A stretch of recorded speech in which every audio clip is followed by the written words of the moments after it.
सिद्धि हिंदी विद्यालय YouTube channel में आप सभी का हार्दिक स्वागत है।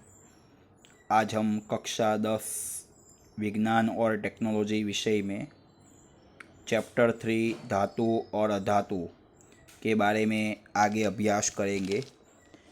पिछले वीडियो में हमने धातु की पानी के साथ और धातु की ऑक्सीजन के साथ अभिक्रिया पढ़ी। आज के वीडियो में हम धातु की एसिड के साथ अभिक्रिया पढ़ने जा रहे हैं। तो धातु की एसिड के साथ अभिक्रिया जो होती है उसके अंतर्गत हाइड्रोजन गैस मुक्त होती है। धातु की एसिड के साथ जब अभिक्रिया होती है तो उसके अंतर्गत लवण बनता है और हाइड्रोजन गैस मुक्त होती है। मतलब ये एसिड के अंदर जो भी H होगा वो H का विस्थापन करेगी धातु। विस्थापन करेगी मतलब इस एसिड के H को निकाल देगी और अपने साथ जोड़ देगी और हाइड्रोजन गैस मुक्त करेगी। जैसे कि Na+HCl, तो ये एसिड का जो H है, एसिड का जो H है उस H को निकाल देगी।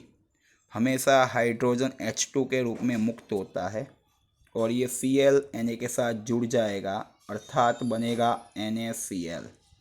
मतलब इस प्रकार धातु की जब एसिड के साथ अभिक्रिया होती है तो लवण बनता है और हाइड्रोजन गैस मुक्त होती है। अभी जैसे कि हम 4-5 धातु ले लेते हैं, जैसे कि Cu लेते हैं, Fe लेते हैं, Al लेते हैं, Mg लेते हैं और Zn लेते हैं। ये पांचों की प्रक्रिया हम अगर HCl के साथ करते हैं, मतलब क्या, Cu+HCl, Fe+HCl, Al+HCl, Mg+HCl और Zn+HCl, इस प्रकार पांचों अभिक्रिया जब हम करते हैं तब हमें देखना है कि कौन सी प्रक्रिया सबसे तेज़ी से होती है। तब हमें पता चलता है कि यह प्रक्रिया सबसे तेज़ी से होती है, यह प्रक्रिया दूसरे नंबर की तेज़ी से होती है, यह प्रक्रिया तीसरे नंबर की तेज़ी से होती है, यह चौथे नंबर की तेज़ी से होती है और ये कॉपर जो है वो HCl के साथ प्रक्रिया करता नहीं है। इसके पीछे का एकमात्र कारण है कि H की जो सक्रियता होती है वो कॉपर से अधिक है। H की जो सक्रियता होती है वो कॉपर से अधिक है, अर्थात कॉपर एसिड के H का विस्थापन नहीं कर सकता। इसीलिए अगर इसको हम सक्रियता के तौर पर लिखें तो पहले सबसे ज़्यादा सक्रिय Mg, उसके पश्चात Al, उसके पश्चात Zn, उसके पश्चात Fe और उसके पश्चात कॉपर। कॉपर नहीं कर सकती, उसके पीछे का एकमात्र रीज़न यही है कि जो हाइड्रोजन की सक्रियता है वो कॉपर से अधिक है। और विस्थापन के लिए नियम यह कहता है कि जो अधिक सक्रिय धातु होती है, जो अधिक सक्रिय धातु होती है वो कम सक्रिय धातु के यौगिक में से उसका विस्थापन कर सकती है। अधिक सक्रिय धातु होती है वो कम सक्रिय धातु के यौगिक में से उसका विस्थापन कर सकती है। बराबर, अधिक सक्रिय धातु कम सक्रिय धातु के यौगिक में से उसका विस्थापन कर सकती है। इसका हम उदाहरण देखते हैं।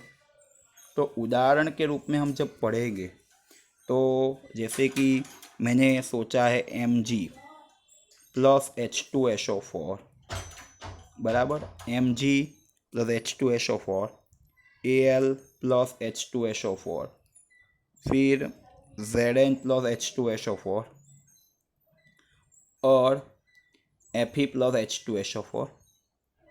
ये सब को हम अगर मार्क करते हैं तो सब के अंतर्गत जो हाइड्रोजन की सक्रियता है उसकी तुलना में ये धातु की सक्रियता थोड़ी ज़्यादा है। Al H से ज़्यादा सक्रिय है, Zn भी H से ज़्यादा सक्रिय है, Fe भी H से ज़्यादा सक्रिय है। मतलब सब में हाइड्रोजन गैस मुक्त होगा, मतलब सभी धातुएं एसिड के साथ प्रक्रिया करेगी और इसका लवण बन जाएगा MgSO4। फिर इसका लवण बनेगा Al2SO4 थ्राइस। ये Al2SO4 थ्राइस क्यों बना उसके बारे में हम एक अलग वीडियो में पढ़ेंगे। इधर आप बोलोगे सर डायरेक्ट लिख दिया है, इधर बोलोगे नीचे इसके नीचे 2 लगाया, इसके नीचे 3 लगाया, उसके लिए एक अलग वीडियो बनाएंगे। फिर इधर बनेगा ZnSO4, इधर भी और इधर भी बनेगा FeSO4। ऐसा क्यों बना, क्यों 2 लगा, क्यों 3 लगा, क्यों कुछ नहीं लगा, उसके लिए एक हम अलग से वीडियो बनाएंगे। मतलब जनरली धातु की जब एसिड के साथ अभिक्रिया होती है तो लवण बनता है और हाइड्रोजन गैस मुक्त होती है। अभी जो एल्यूमिनियम है, क्रोमियम है, ये दोनों धातु जो होती है, ये दोनों धातु होती है वो नाइट्रिक एसिड के साथ, हमने बोला है कि धातु की प्रक्रिया जब हम एसिड के साथ करते हैं तो लवण बनता है और हाइड्रोजन गैस मुक्त होती है। तो जो क्रोमियम है, Al है, जिंक है, ये सभी धातुएं जब नाइट्रिक एसिड के साथ अभिक्रिया करती है तब हाइड्रोजन गैस मुक्त नहीं करती। लवण तो बनाती ही बनाती है पर हाइड्रोजन गैस मुक्त नहीं करती, उसके बदले नाइट्रिक ऑक्साइड प्लस H2O बनता है। क्यों ऐसा? क्योंकि नाइट्रिक एसिड जो होता है वो प्रबल ऑक्सीडेशन करता है, प्रबल ऑक्सीडेशन करता है।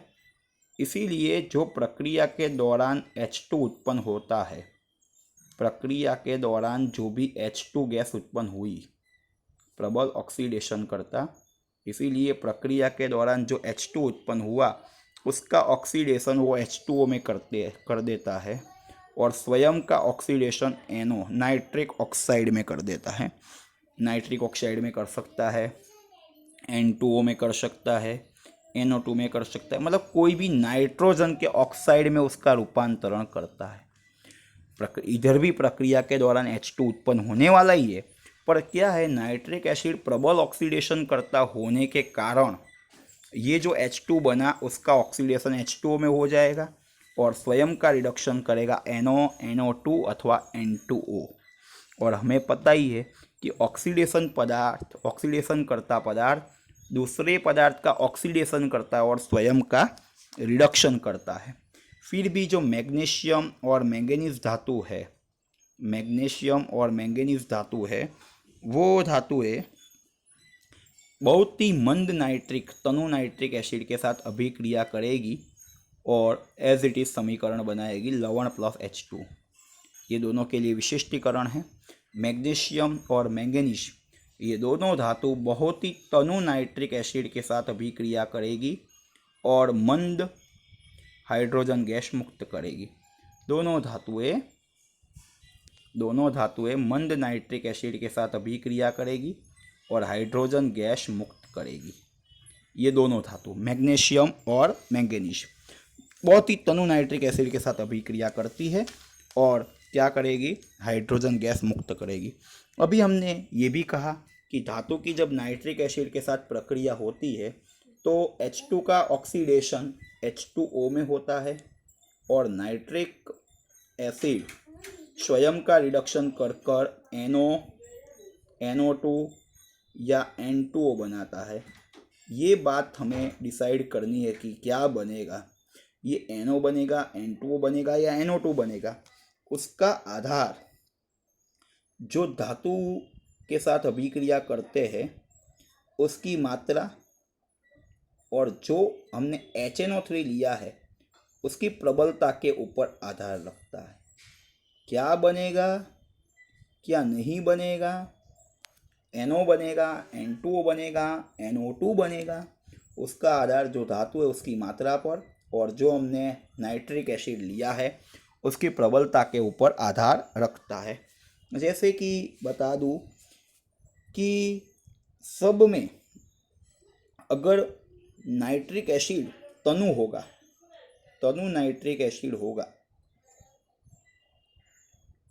बराबर, तो उसमें बनने वाला है NO या N2O और सांद्र नाइट्रिक एसिड होगा, सांद्र नाइट्रिक एसिड होगा तो उसमें बनेगा NO2।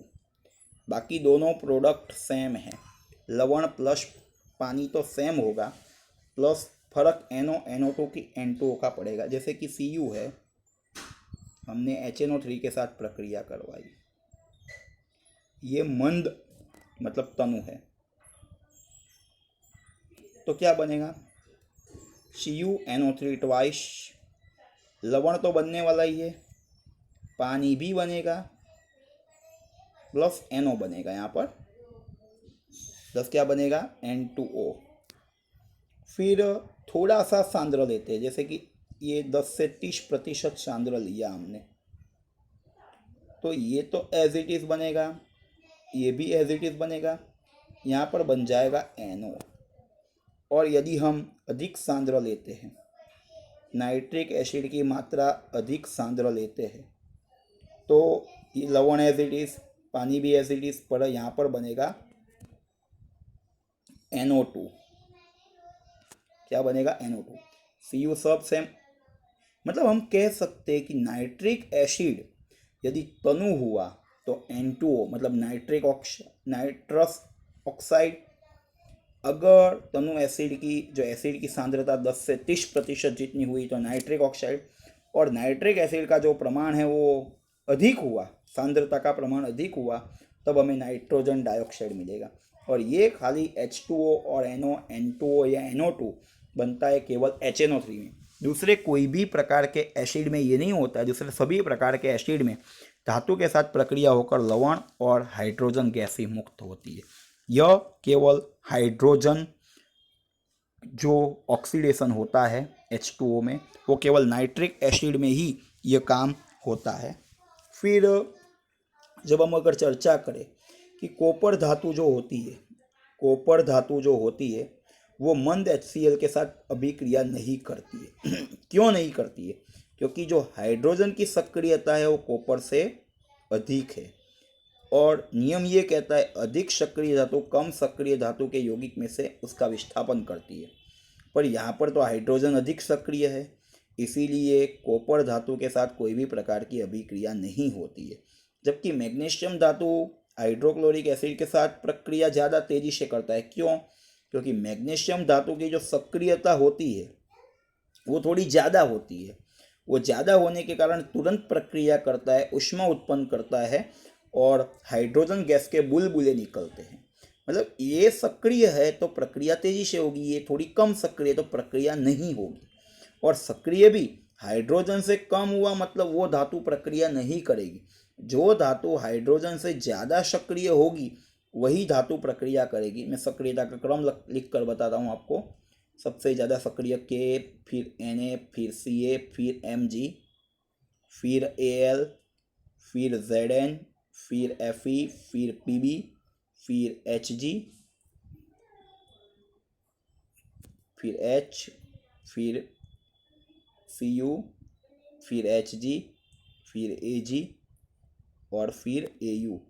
आप देख सकते हो यहाँ पर कॉपर की सक्रियता हाइड्रोजन से थोड़ी कम है और ये सक्रियता थोड़ी ज़्यादा, सबसे ज़्यादा सक्रिय पोटेशियम है।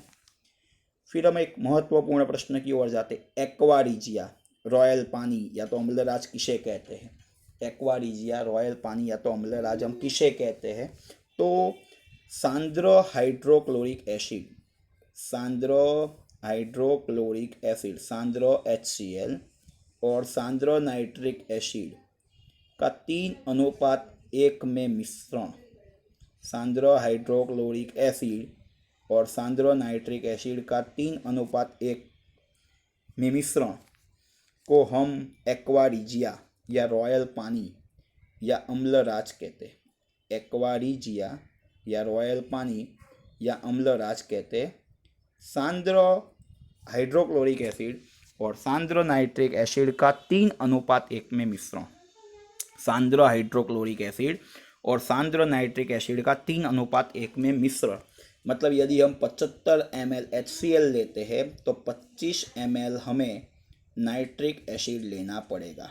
3:1 में मिश्रण बनाया है, इसका मतलब है 75% हम अगर हाइड्रोक्लोरिक एसिड लेते हैं तो 25% नाइट्रिक एसिड। यदि हम 18% हाइड्रोक्लोरिक एसिड लेते हैं तो 6% अगर हमें nitric acid, 18 ml hydrochloric acid तो 3 ml नाइट्रिक एसिड, मतलब 3 भाग हाइड्रोक्लोरिक एसिड लेना है और 1 भाग नाइट्रिक एसिड लेना है। उसे हम कहते हैं एक्वा रिजिया या रॉयल पानी या तो अम्लराज। और ये प्रबल बेसिक द्रव है, ये प्रबल बेसिक द्रव है और उसमें सोना है और प्लेटिनम जैसी धातुएं पिघल सकती है। एक्वा रिजिया के विलयन में सोना अथवा तो प्लेटिनम जैसी धातुएं आराम से पिघल सकती है। धन्यवाद इस वीडियो को देखने के लिए। यदि इस वीडियो को आपको पसंद आया हो तो आप इस वीडियो को लाइक कीजिएगा, अपने मित्रों को शेयर कीजिएगा। वीडियो देखने के लिए धन्यवाद।